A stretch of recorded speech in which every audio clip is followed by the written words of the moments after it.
Okay. Good morning, everybody. My name is Dave Finale, and this is Real Estate Talk TGIF, episode 310. That is 306 weeks in a row. We're getting really close to 3 to 6 years, and I'm really excited about it. I get more excited every day because I keep having great people come on this broadcast. And today we have Vic Decaro from Virginia, who is in you have a tri-state area down there, right? The DMV, yes. Right. DC, Maryland, and Virginia, yes. Right, exactly. So I'm really excited to have you on. We've kind of known each other a little bit over the past 4 or 5 years since just joining the same company, and I've watched you from afar, and I've just really admired the work that you've done and how you've been able to put stuff together. And thanks so much for being on today. Yeah, thank you for having me. This is such an honor. I know you've had some really amazing people on here, and we've been trying to coordinate dates. So yay, we finally did it. I'm so excited. And you know what? Let's get started. But before, Nelson, hit the video.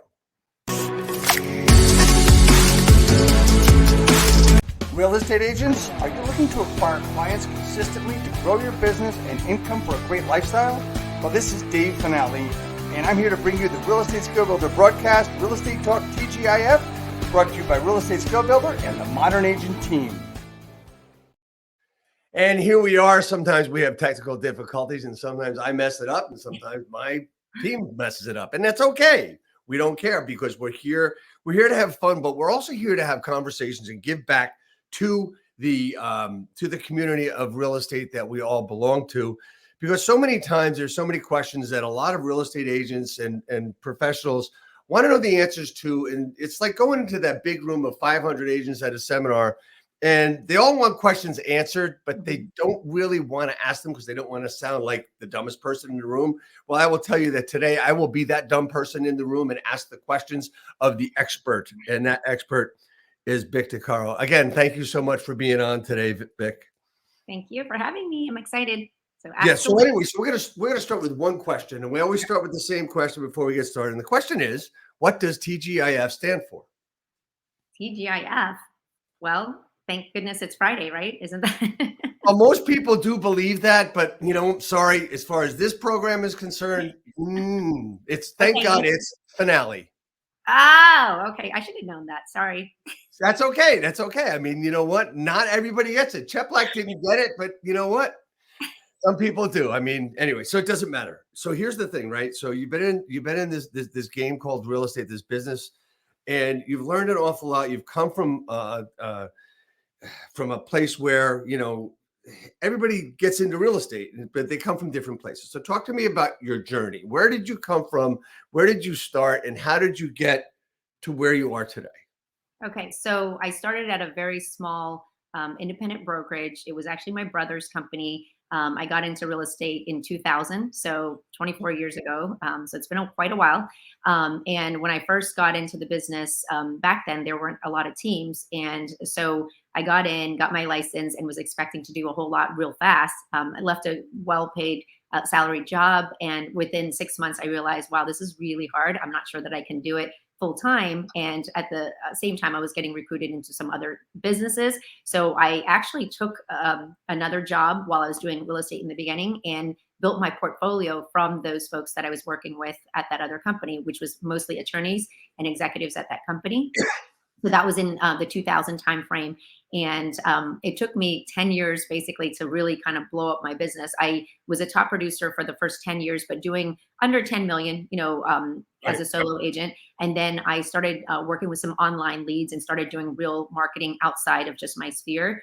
And signed up with Zillow in 2010 timeframe. And within 3 years, I built a team. So in 2013, I started Vic Decaro and Associates. And we now have 15 people on our team. And we are doing about 80 million in volume.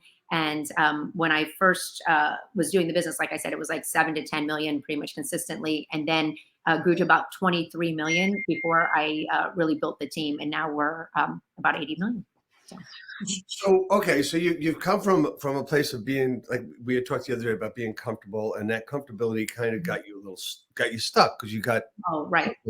comfortable with it, right? So talk to me about that transition. You got to a point where you were doing 7 to 10 million consistently, Yeah. and then that was a good thing. Yeah.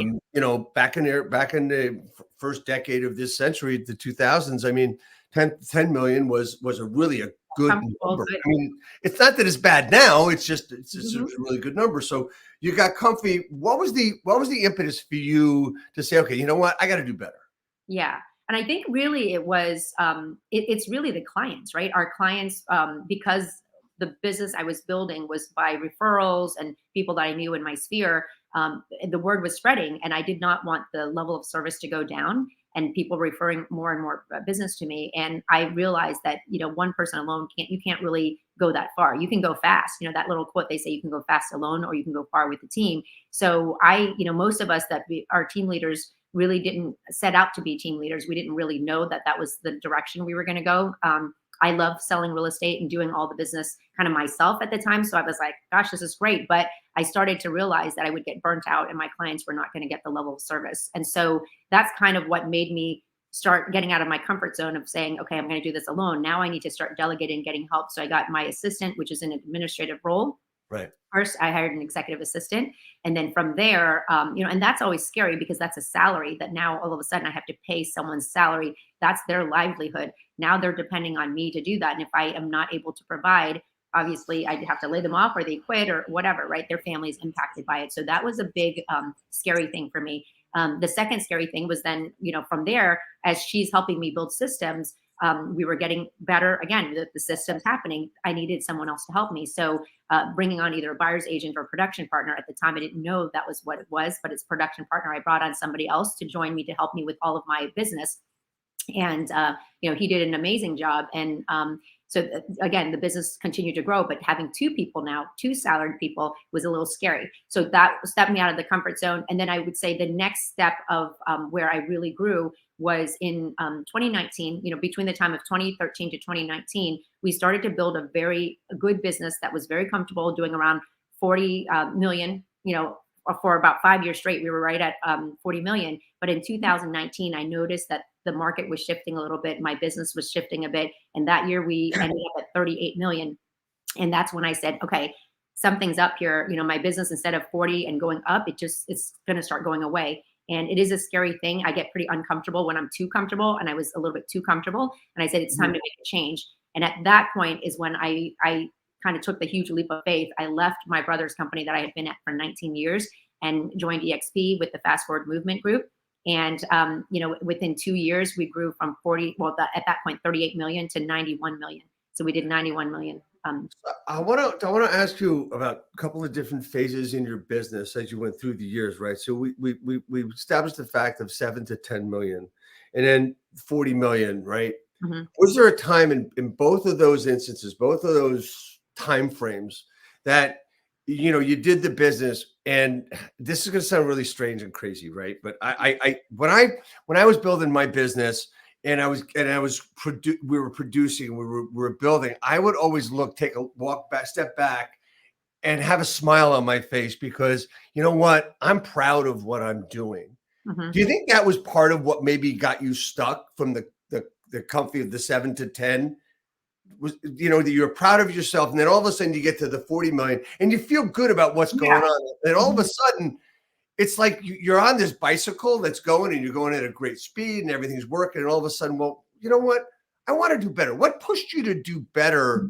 I mean, mentally, mindset wise. Yeah, I'm glad that you said that. That was definitely because I started going to conferences and things around the country, and I would meet all these amazing people that was doing so much more business than me. So of course, in my little bubble here in Northern Virginia, people would say, hey, great job. And people were coming to me. So I was what I would call like a big fish in a small pond. That's what it felt like. So we're in my brokerage and even in the realtor local community that I had, everybody was like, awesome, you're doing great. And so getting that pat on the back after a while, I was like, yeah, I'm good. I'm good. I'm fine. I'm a mom and, working and all that. So I don't want to bombard myself. So I started telling myself, this is good. I don't need to be a big team. I don't need to make big numbers. I don't need to. So that was kind of the mindset for a while. So I was fine and comfortable. When I went to other conferences and I put myself out there and put myself in these rooms where there were so many big players and people doing huge numbers, I was like, what am I even doing in this room? I feel like I'm in the wrong room. But, I had John Chaplock was my coach. He said, you're absolutely in the right room. This is exactly why you need to be here. And I met Dan Beer with Fast Forward Movement, and he and Kyle Whistle were like, you definitely need to be building this. You're holding yourself back. And it was in conversations with them that really made me think, gosh, I'm kind of a slacker. I started like, I could be doing more, but why am I not doing more? And it was not about me. It was about other people. Who am I leaving behind because I won't step up and do more? And that's when it clicked for me. It's not just about me. And, because when I was just doing it for me, I'm like, I'm good. Like, why do I need to do more than 40? I mean, we're good. And I don't want to burn myself out. Don't want to burn other people out. And we're good just staying small. And John, Dan, and Kyle were like, it's the wrong mindset. It's because you're comfortable for you. But what about all these other people that are struggling that you can actually help? And then I was like, ooh, that got me excited. And that was the shift. And there was it had to be very difficult in 2019 to leave your brother's company and to go over at DXP. And for me, my biggest transition was actually saying, you know what, I can't work in this old business frame anymore, because I was a franchisee of a Century 21 franchisee, and I was in the old mindset of numbers of agents, not numbers of money. And I would always go to the conventions and say, okay, well, this is going on. And, I helped do some stuff with John at those conventions where he was speaking. And the mindset wasn't that, and like, I kind of wish I had made the change years earlier, but I didn't know any better. I didn't know what I didn't know until I knew it after I had sold my business and realized, wow, I could really do this, right? And it was all about what I always wanted and always thought we should be able to get was collaboration. Yeah. For me, and that's what you got from John, and then Dan, and then Kyle, right? So, sorry, real quick too. And also too, seeing a track record of other people. So you said the collaboration was huge, but the person that also introduced me is my sponsor actually over at EXP was Jeremy Larson. And I had seen his progression of going from, he used to call me for advice at 9 million. And then he went to like 32 million, and he was growing so fast. I was like, wow, how are you doing that? And he shared a little bit of like getting access to these people who are doing so much bigger and better numbers and things. And do you want to get there? And I said, I would love to. I just don't know how. And he's like, well, this is it. They'll open up their playbooks and give you the roadmap. And I'm like, that's kind of unbelievable. And he goes, it's watch. And to me, it's so unbelievable. But I watched and saw what he was doing. And that's what made me say, you know what, this is what I need. And thankfully, my brother was very open to it. I mean, it was hard to leave, but he was so gracious. And he said, this is the right move. I mean, this is what you need. And he made it real easy for me to just kind of, go on to the next chapter. And thankfully, I did that. And we all kind of grew from there. Yeah, it's the collaborative effect is one thing that is just, it's makes it kind of easy to grow, And so you talked about in your transition from the 7 to 10 to the 40, you thought about improving your level of service, and you had to build different things. And you said, now you've got a salary to worry about, right? Mm-hmm. For me, it was always, everybody gets paid first, I get paid last. Mm-hmm. And that was something that I guess I would still have that mentality though, I mean, it's just something that just the way it was, and whatever's left over was for me. Right. I don't know if I would change that today, but still, it's something you have to worry about when you have those people that you have to pay, and they are counting on you to write that check at the end of the week. Was that a mindset shift for you, a worry, or a mindset shift for you of motivation? I would say it started off as a worry in the beginning, a little bit of a worry, but I have this belief that like if I go all in, there's no failing. Like there's just no failing whatsoever. But I'm conservative in my approach. So some people grew rapidly real fast. I felt like I grew very strategically, maybe too slow. I could have gone faster had I had access to some of these other folks earlier on. But I was pretty conservative in my approach. And so I built something that what I always say today is like a very profitable model I never got lost track of the bottom line to make sure that I would never have to lay off my people. So when you're saying I get paid last, I always made sure that they all got paid and everything was good. All I had to do was one more sale, two more sales, and it was just math. Like if I did this and this, it would result in that. So it was really for me scary when I had my first hire. After that, my second one was somewhat scary, but it got easier as time went on in hiring. And I also partnered with companies like Zillow that I knew the leads were continue to flow in, and I didn't feel like it was almost like the opposite effect, where it was like I had more than what I could service by myself. So adding people was just the next logical thing. So then we had more salaried people than we do, like some team models is like buyers agents and splits like that. I'm very high and heavy on the support role. So I have more people on salary than I did, with agents and stuff. So that went on for a good, we just hit our 10-year anniversary, but probably a good 6 years, 7 years that I had more support team than I did actual agents. And why is that? People would say, well, that's kind of crazy. Why do you need all the support staff and not many agents? Well, I mean, really, it's because it's the business. How I grew the business was word of mouth and the service that you get. And people really are expecting a high level of service. And actually, when you also do the math and you think about it, a lot of agents that are out there doing the business, if you're a solo agent or you're just doing the business by yourself, even on a team, you tend to gravitate to things that are not the highest and best use of your time. That is income, generating type activities. And so agents will do like administrative tasks. So when I started the team, I said, all right, this is the things that I don't really need to be doing, even though just because I can doesn't mean I should, right, be doing it. So like writing contracts and stuff. And so I started separating that out and kind of doing the math on how much time does that save and what does that equate to in times of bringing in new business. So I did that for myself. And then after I got that really clear, I started to say, if I'm going to try to attract agents now to my team, what's my value proposition to them? What could I be offering to them that would make them say, hey, this is a great place to go? And it's basically giving them some quality of life too. They have some time to, if they're going out and they're doing showings, they don't have to do their own contracts because our admin team actually helps them with their contracts. They can go show a bunch of homes, do what they need to do, go home, have dinner with their family. By the time they're done with their dinner with their family, the paperwork's already done and signed. And now they just have to have a conversation with the listing agent if they're submitting an offer. So those are the things that I was like, I want to create that for other people. And that's kind of the direction that why I decided that admin people support team was so helpful to agents, because that's what I needed. And so of course I continued to add, and as our agents were doing a lot of business, we needed to add more support people. And it started with just 5 days a week coverage, Monday through Friday. Now we have 7 days a week coverage. So I think it's really interesting that both your team and the Align team do the same thing as far as that kind of transaction coordination, the contracts and stuff. And I think that's, I see up in my area, I think that's a foreign concept to most franchises, to most companies, right? Would you agree with that? Yeah, I was surprised. I thought I was like, what? I didn't know. So when people came to my team and they didn't have that somewhere else, I was very surprised. And what they were getting, they would tell me, oh, this is amazing. Or agents that either was on my team and graduated and decided, hey, I'm going to go out and do my own business now. When they left, they would tell me, oh my gosh, you wouldn't believe what's out here.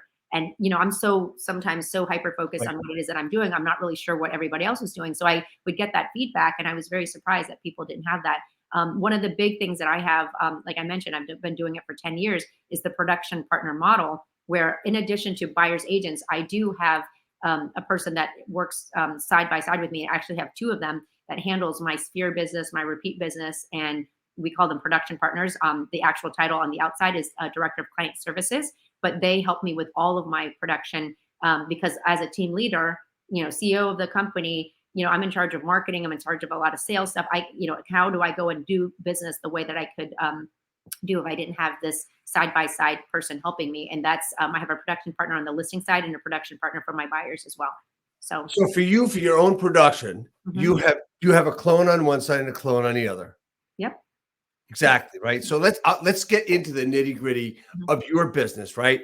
And how your business started. How did you get started growing your business slowly but surely, and coaching and all the other stuff? Talk to me about where you started and what was the most important thing to you when you grew your business. Yeah, I mean, I think so. You said the word coaching, and that was that, right? So it's hard to do this alone, and people second guess a lot, and I definitely do that. I overanalyze, and I was second guessing my choices and decisions on things. And usually, when I go into something, I'm trying something new. I'm like, give it at least 1 year because I understand there's a ramp up period. It's going to take some time, so give it some time. But I signed up for coaching, and the coaching every step of the way helped. And I went through different coaches because each one, I had for about 4 years, 2 to 4 years. Almost all of them were about 4 years because I really wanted to maximize and what I could learn from them. And then I moved on to Yeah. the next coach where I felt like I could learn some more new things that made me uncomfortable and I could apply that to my business.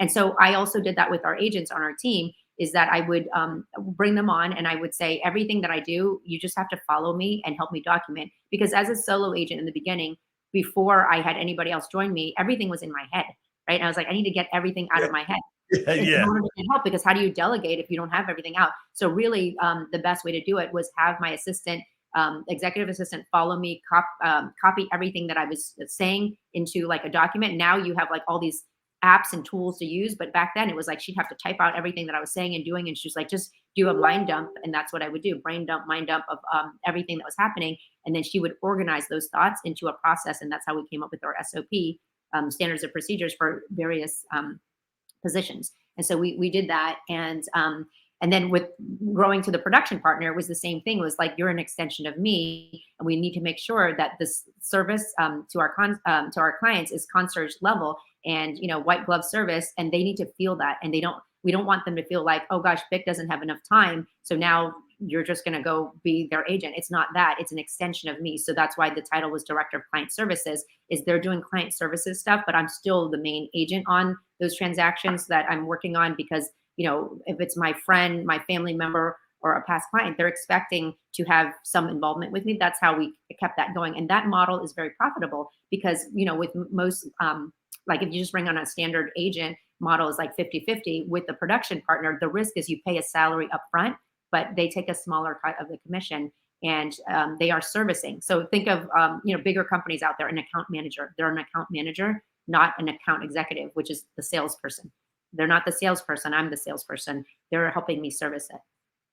So you had built your business through people you knew, through events, etc. Talk to me a little bit about, you started basically with your sphere of influence, right? And you were able to get started that way. Did it take you a while to get started there, and or was it just something that okay, so let's get into this, and this is how I'm going to do it? And because you talked about specific events, talk about specific things that you did with your sphere of influence and how you were able to build the reputation. Sure. Okay, so I, and half the time I will tell you, like, when we do these things, we didn't really actually, like, I didn't really know exactly what I was doing, but I kind of had a plan, like, okay, if I only have so much time in a day, what are the things that I would want to be doing to help generate business? And everybody has ideas, like, go call expires, go call FSBOs, and I'm like, I don't want to do that. That's not my thing. So what is the thing that I'm going to most likely do and gravitate to naturally? So what's the natural strengths or things that I would like? That's where I started. So it was like, I'm a pretty social person. I like to have fun, and I have friends that like to have fun. So why don't we do fun things together? And from there, build that community. And so it was like book club. So I started with book club, and, book club turned into dinner club, and dinner club turned into, like, a lot of us started to get married, and then a lot of us started to have kids, and it was like moms groups and stuff. So all those things started to develop kind of organically through the things that I like to do, and was building community around that. And within that group, of course, we're not in there to talk real estate. We're in there to really read books and talk about that. But it naturally starts going like, how's the market? Like, what's happening in the market? And I'll start talking about that. And the person will say to me, hey, I'm thinking about selling, but I'm not sure. Or I'm thinking about buying and I'm not sure. And I said, let's talk about that later. We'll have that discussion. And then we might talk a little bit there, but then it's really about why I was there, to have fun and kind of build community, have friends and stuff. And then those side real estate conversations would happen. And then from there, it snowballed. And actually, I just celebrated one of my good friends, Lily's birthday, just the other night. And she is like my, 7 degrees. What do they say about, like, Kevin Bacon? Where he, like, everybody knows somebody that leads back to that person. That's kind of Lily. So I met her through another woman, Leela, who's also my other person that through the book club kind of expanded out and met them. And now they're like a couple of my really close, one of my best friends. Like, these two, we do dinner club almost every month together. And we have our spouses too, come to some of them, and we've traveled together. We just have a lot of fun, but lots of referrals and business with them throughout the years. But I don't always think of it that way. Like they're a number to me of how many transactions. But when I think about it, I was like, wow, we just got one where Lily referred someone to someone on our team, and that lead referred him to somebody else. And so it's like it multiplies from there. But it started with those little micro events that we were doing where I was building community. And I wasn't there selling or pitching real estate. I was there building community and creating an environment for people to have fun and do things that we enjoy together. And then it just kind of grew from there into, real estate also. And real estate is such a personal business. So oh, it really is. One of the things that I work on every day, every week with newer agents and agents getting going and trying to double and triple their business is the concept of working with the people that you know, which is what we're talking about, right? Mm-hmm. And the key thing that you said is we're not talking about real estate. Mm-hmm. And when you talk about working with your SOI, agents automatically say, well, these people don't want to talk to me. They don't want me to talk about real estate. And I keep saying, well, nobody asked you to talk about real estate. That's the thing. We might be talking about real estate training and real estate coaching, but we're not talking about that. We're talking about building relationships. Is there a key, Bick? I know you've taught others to do the same thing that you did. Is there a key to getting through into that mindset with an agent to help them build? Yeah, I think the key is that quote. I think is it Zig Ziglar that basically says, "Help people get what they want, and then you'll get what you want." That's basically it. Just do the right thing. The money will come. The business will come. And what is it that people want? And so if you're coming in and you're chasing the money, that's going to be a much harder thing. Like for me, if I'm only thinking about the money, I'm going to have a harder time selling. And people will say to me, I've heard recently people say, oh my gosh, you can sell anything. You're such a good salesperson. And I'm like, I don't really think of myself as that, but I am. But you know what it is? It's because I can't sell ice to an Eskimo because I don't think an Eskimo needs ice. But I can sell. If I believe in something and I really think that you need it, oh, I will sell it with conviction because I'm passionate about it. So that's really what it is.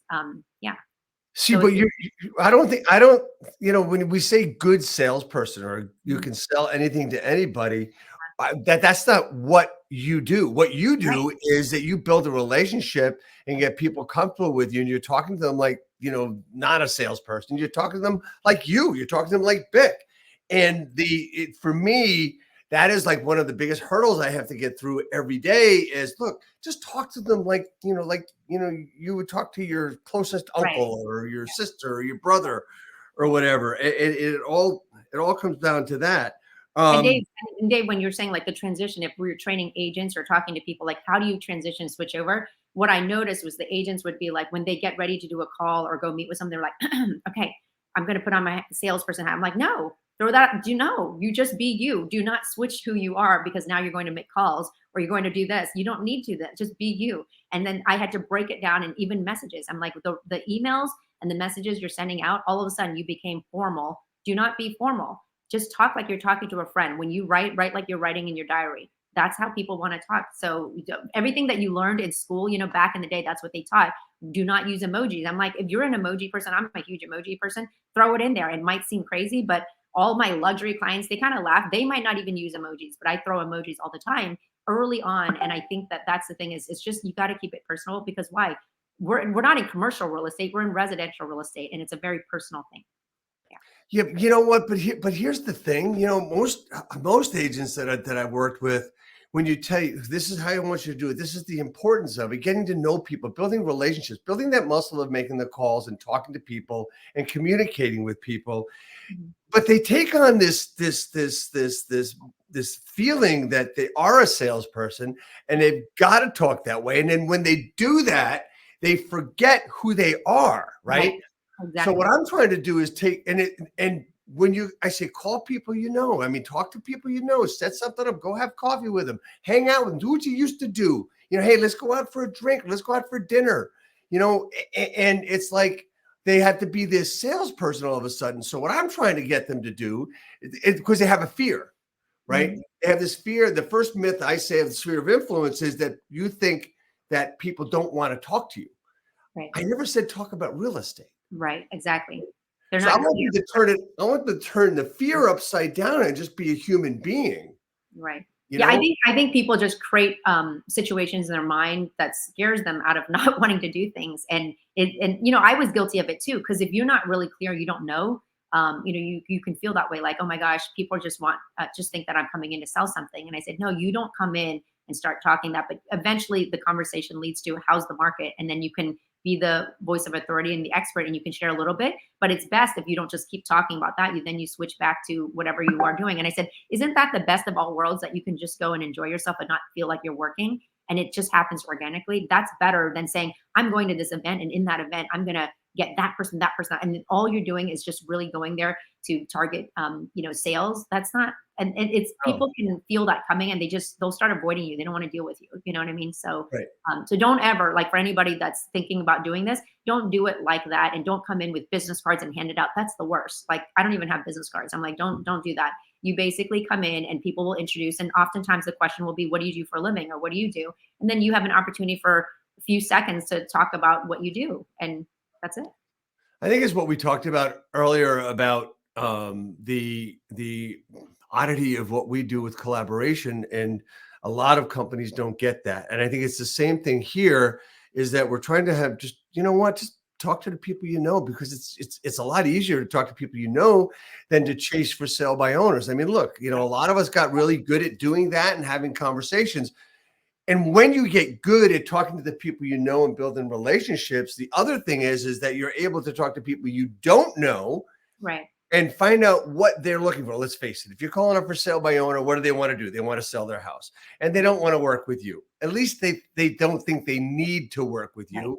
And you know what? I mean, and that's where it goes. So we talked about coaching, and you've worked with several coaches, and what you've had to do is build up certain coaches where, okay, they've helped me to this point. I like that. I'm comfortable doing that. Then you move on and went through that. Mhm.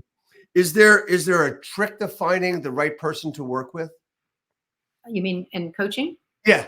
Mhm. Yeah, I mean, for me, it was so with my first one, I had Brian Buffini, and then from there, you know, a lot of that was naturally.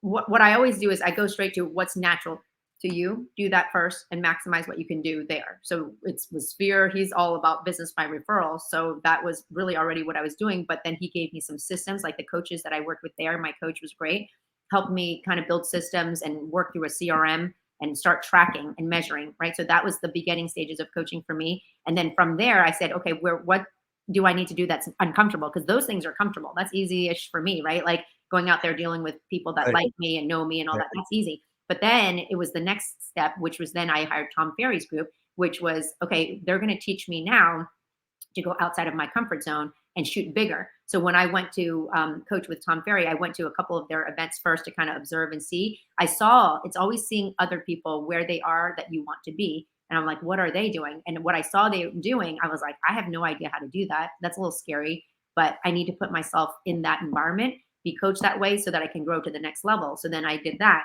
And then once I did that for about 4 years, it was the same thing again, where I'm like, okay, but I'm stuck at 40 million, which is great, but I need to get to the next step. And I put myself in the room where I had been watching John Sheplak for a while, but I was scared and intimidated, right? He can be a scary person. And I was Yes, like, yes, he's you into can. bodybuilding and stuff. And I'm like, I don't go to the gym that much. I don't know. I don't know if we have anything in common. But I'm like, you know, I need to learn from somebody that's going to kick my butt. And he looks like a guy that could totally kick my butt. And, you know, I'm not trying to make friends here. I have friends already. I need someone to tell me the truth. And I loved it when he said, you know, accountability is the highest form of love.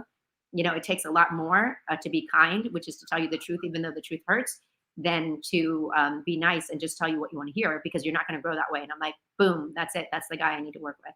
So Yeah, you know what? I've got a whole bunch of questions and conversation piece about what you just said, but I wanted to talk about accountability being the highest form of love. And people don't get that is, you know, when people think they say, oh, I need an accountability partner. And then, but when you're honest with them, well, you know what? I got to walk away, you know? yeah. So it's like, do you really want to grow your business and be helped? I've been blunt my entire life, my entire career. And I think I offend more than I am able to help. But that's okay. They're just not ready for me. Right. And John will tell you the same thing. So that is really important. The love of accountability, but you have to do it with love. Yeah. And I know you do. You talked about building your business And one of the things you were able to, the first thing you had to do when you went from single to team, or as you moved forward, was to learn how to track your business, right? And I think that's one of the things that is extremely important that a lot of people need to understand. So when you say track your business, what do you mean? I mean, what are the details of that? I mean, really understanding where your business comes from, first of all, right? And what are the activities that you're doing? So the number one thing early on, and I continue to do, sometimes I forget to do it, and then that's when I get in trouble. And I'm like, oh my gosh, I need to go back to the basics and do it, is really living by your calendar and doing a time audit, right? Time auditing to see where are you spending most of your time. And a lot of people say, I have no time to do this. And it's like, is it true that you really don't have the time? Because we all have the exact same amount of time in a day. It's where you're spending your time. And is it because you think you're working, but all you did was sit there and worry, and you counted that as work? Worrying is not work.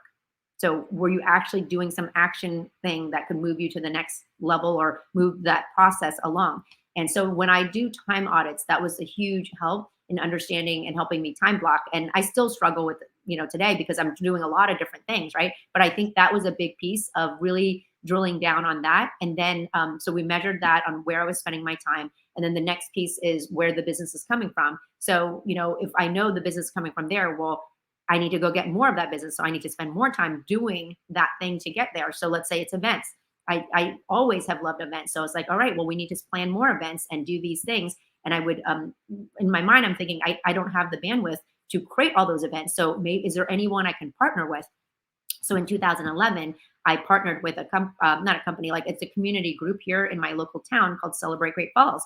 And I said, what a beautiful thing. The timing was great. They reached out to me and said, we're a startup group that's trying to do multiple events. Instead of having all these different groups doing it, we will be the one that does it all. And my friend who owns a business in Great Falls at the time was saying, he was the founder of it. And I'm like, I trust you. I think you would do great with it. And you guys need that. And that was a scary thing too, because it was a big investment. Right. And I said, I justified in my mind as saying, part of it will be business. The other part is I live in this community. This would be wonderful for our kids and everybody to experience this. Think of it as a donation, half and half. And I became a sponsor. And I'm one of the original sponsors, and now I'm a platinum sponsor. But that afforded me to partner with a group that basically had a voice in the whole community and put out the word on all these different events. Now all my branding's out there. And I took a risk, right? I did that in 2011. I'm still a sponsor with them now as a platinum sponsor. And we get, I think, like 10 to 11 events a year that they do, and I'm a part of. So we do our Halloween, the Christmas tree lighting. We got, a wine and cheese thing that they do, 4th of July, all these huge things that they do. And I'm in all of this stuff. And then what I do is I piggyback on it with my client events. So a concert on the green. So we'll do a concert on the green. It's for the whole entire community. But on the beginning part of it, I'll do a VIP early access from my sphere of influence and my clients database, and they all can come and we do food and drinks and stuff, and then the concert starts. So that kind of stuff that you don't have to do everything by yourself. Where can you partner to make it a little bit easier? And that's how the events kind of multiply, because people are like, oh my gosh, how did you do all these events? Well, obviously partnering up with someone, but also in addition to that, having adding more admin support people to help in those, event planning and stuff. So I have a business development manager that I added on that helps me with all of those events, and with agents stuff that I do, like recruiting events, agent attraction events. She helps me with those as well.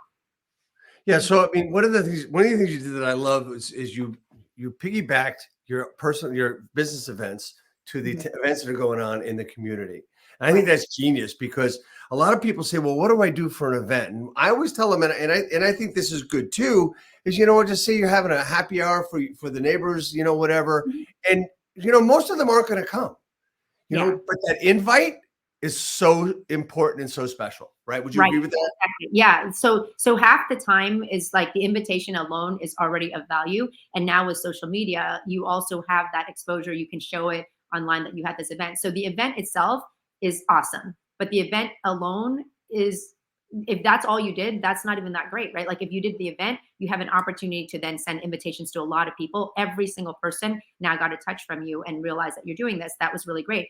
You capture footage and things at the event and you post it on social media. That's even better. And then you have some follow-up stuff from there. You see, so an event can result in a lot of different things. And people, when they enjoy and they have fun with you, they want to be around you more. And I remember when I had early on in the process, when I started the events, people would say, how do I get to be a part of that? So with Buffini, I started the A plus, it's kind of like the elite referral group dinner. And so I did that. And at the time I only had barely 20, right? Barely 20. And I was like, oh my gosh, I don't know if anybody will come. And, but people like small groups. I was thinking people would expect huge. And it was like, no, the small group was where really, I didn't have anybody say no. Everybody showed up to that dinner. It was a really nice dinner. And in order to be invited to the dinner was you either had referred me somebody or you yourself did a multiple transactions with me. So that, and that group, funny enough, in there got competitive with each other. It was like, how many did you give her? How many did you do? And it was really kind of a fun thing. It was like, oh my gosh, this is kind of cool.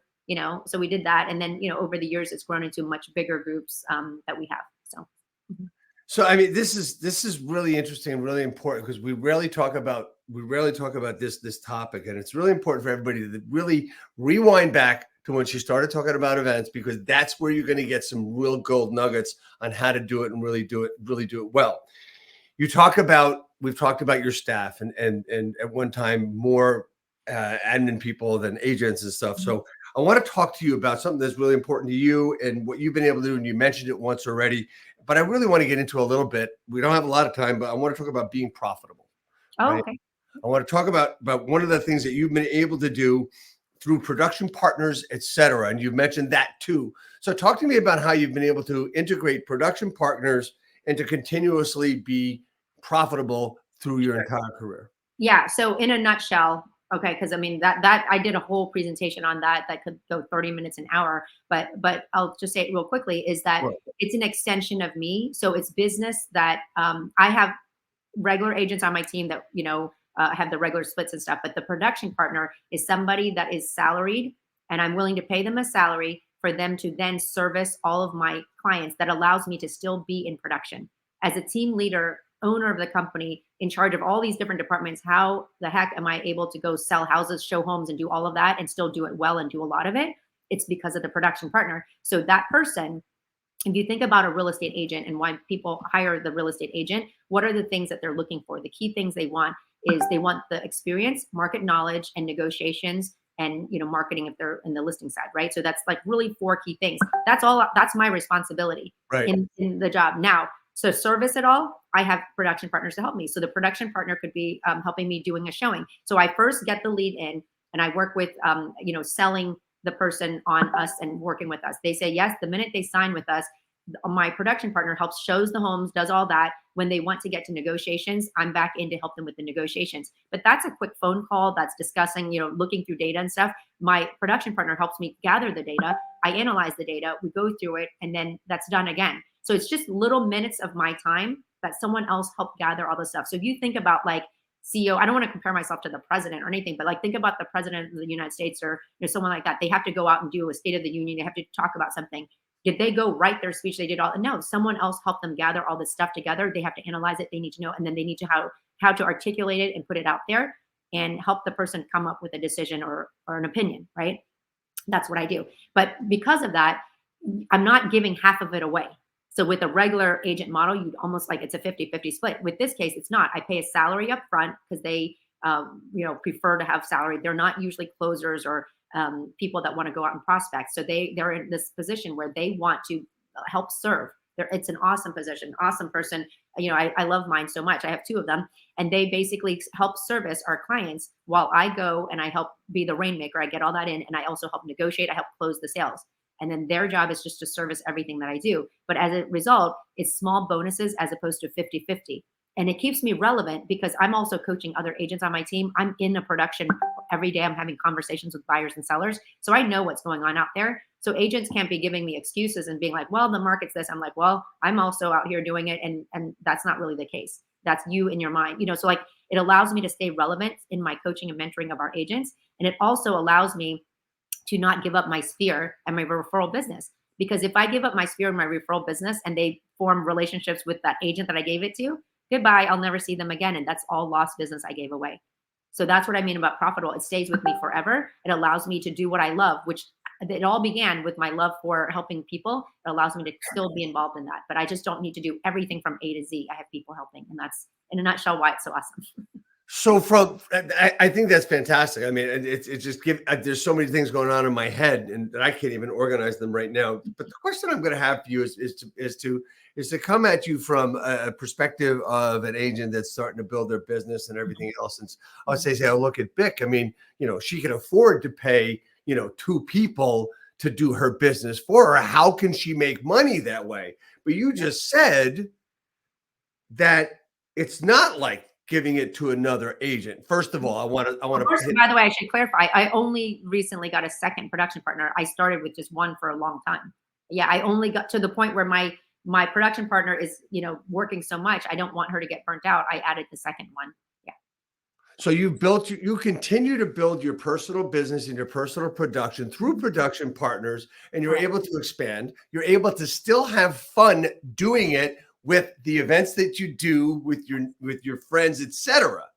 Yes. And by the way, the other reason, it buys you back your time. So I didn't even say that earlier. It buys me. So I'm able to travel with my family and go all up. Sorry, that's the most important thing. That was actually the reason why, is because I did not want to get burnt out and not have time with my family. I forgot to mention that. That was like the number one reason, really, when I got to that point. And I wanted to, of course, still do a good job. It was like, I don't want to pick between my clients or my family. How do I do it? And it's like, you can win. So they say, how do you fulfill 2 needs with 1 deed? That's how you do it. Like kill 2 birds with 1 stone. Same thing. Yeah.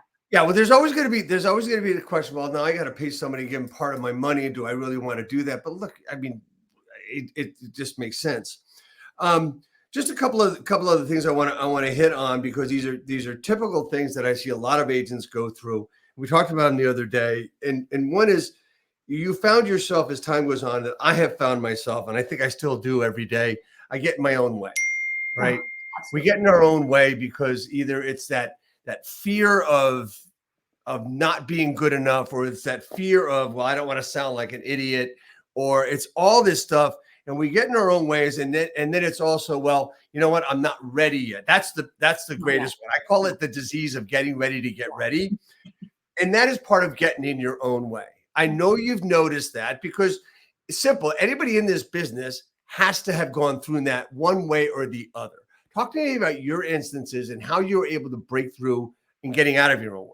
Yeah. And I think the main thing of for most agents, why, and I can speak for myself, is because we all tend to be, not all, but majority tend to be type A. We're high Ds, and we want to do everything ourselves. And we feel like we're confident in our own abilities and we can get it done because we've been rewarded that. We've seen results from our actions. And so what happens is we continue to want to do that. But getting in your own way is, if you want to keep doing that, fine. By yourself, you can only get so far, right? Again, you're going fast at that pace, but you're not going to go very far. At some point, you're going to cap out, or you're going to burn yourself out. And so how I was in my own way a lot was I just didn't want to delegate, or I had a hard time trusting other people. And it wasn't because I didn't trust that they could do it. What was it at the end of the day when I finally drilled down? It was because I didn't have systems spelled out. I didn't have an SOP. I couldn't delegate to them because unless they were with me, there was no way of them knowing how to do it exactly the way I wanted it to be done. So I was like, I need to think of it like a franchise. Think about franchises where they have everything so structured and outlined, like it has to look like this, it has to be like this, whatever. And I was like, that's what I want. Well, how do you have that? You got to brain dump it and put it out into an SOP. And that's when I took the plunge, hired my executive assistant, who helped me write some of our beginning SOPs, right? Standard of procedures, so that people would understand how is it supposed to be done the way that I want it to be done, to be aligned with my vision and, our core values, all those things. And so, so I think it really comes down to having those outlined and then you feel comfortable. But getting our own way is, we're not willing to let other people have a chance at the job, and hiring the right people makes a huge difference, because then they can do it. And guess what? Most of the times they do it better than you. I'm not the most efficient person. I can do these things, administrative stuff, but I probably take longer than other people doing it. So, having our international team help our contracts, they're way faster than I am at doing the contracts, right? So I just needed to teach people the way that I want to do things and whatever, and let them run with it and do it. And I think getting in our own way is just a little bit too much micromanaging or trying to be involved in everything. And, someone had said to me, and this is really great, like as a team leader or as the main agent of your business, you have to understand that at some point you have to let go of that business. But the person that's helping you needs to understand that you do not ever want to lose control. That's the fear of every agent, that you lose control. and something happens. So the person that's helping you needs to know that you need to be in control, but you are not in charge. So I need to be in control, but I'm not in charge. They're in charge, right? And the minute that I try to take it back and I'm acting like I'm in charge, well, then I stepped out of my lane and now I'm in my own way again. But how do they make sure that I stay in control? Great communications, letting me know everything's happening. As soon as that happens, I know that the person I gave to be in charge is handling it all. I'm good. But I think sometimes we get confused of what does that mean to be in control. Control means that I don't feel like things are spiraling out of control. Things are taken care of because I put the right person in place that's in charge. Would you equate your SOPs, standards and procedures, to having Vic's mind on a piece of paper? Yes. How you do your business, how you work, and how you do your business. This is how it's a roadmap. It's basically a roadmap. Exactly. It's your roadmap. It's in a bridge and concise version. Because if it was just all my mind's all over the place. It's a very clean and concise roadmap of what was in my mind in an organized fashion.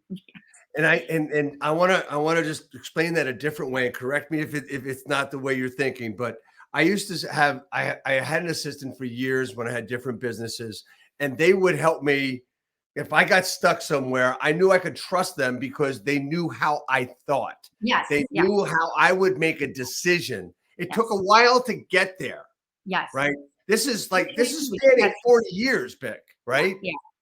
And that was the trust that I would have in that person because go ahead. They know. Yeah. And I think that's it, right? Like there are certain people that understand and some people don't.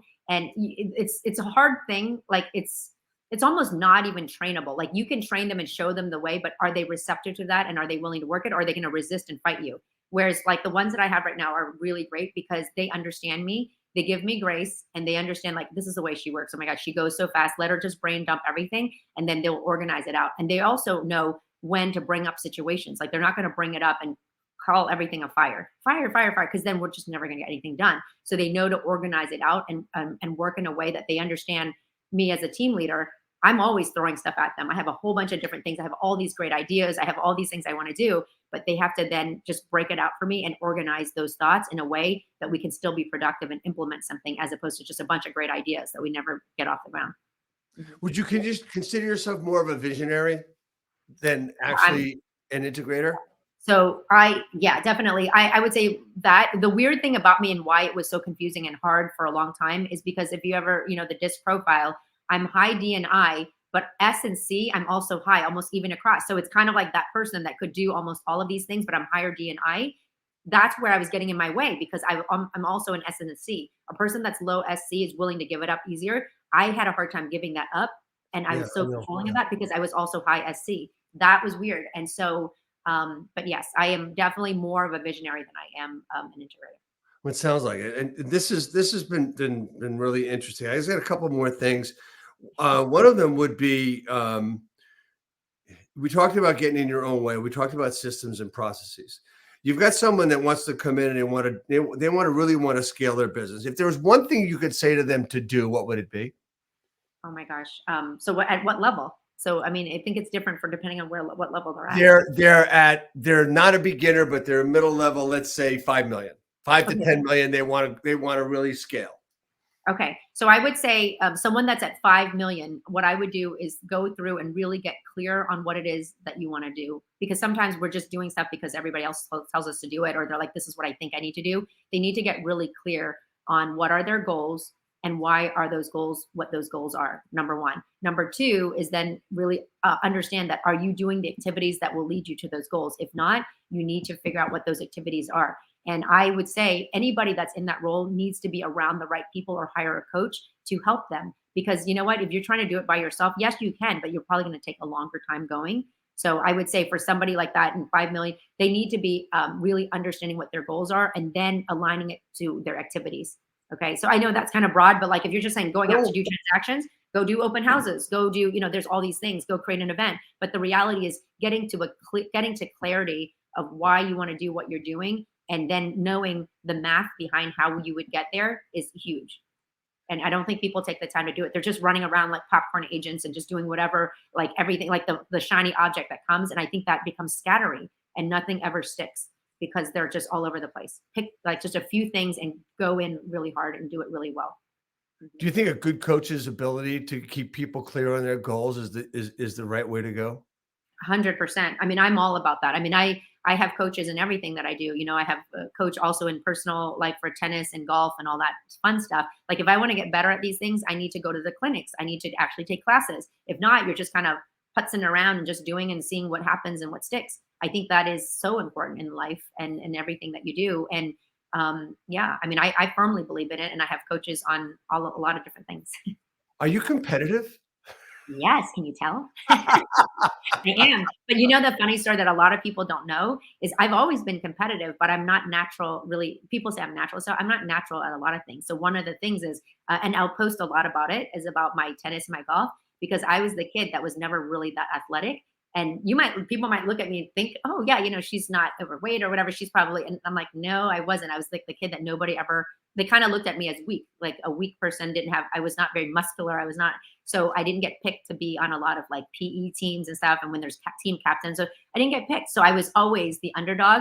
And so I had to fight for it. Right. And in my family, there's a family of 9 kids. I'm number 8. I need to fight to get attention. So I think that kind of bred that competitive in me to try to get like some attention to even be noticed. Yeah. So I think there's a really good thing in being number 8.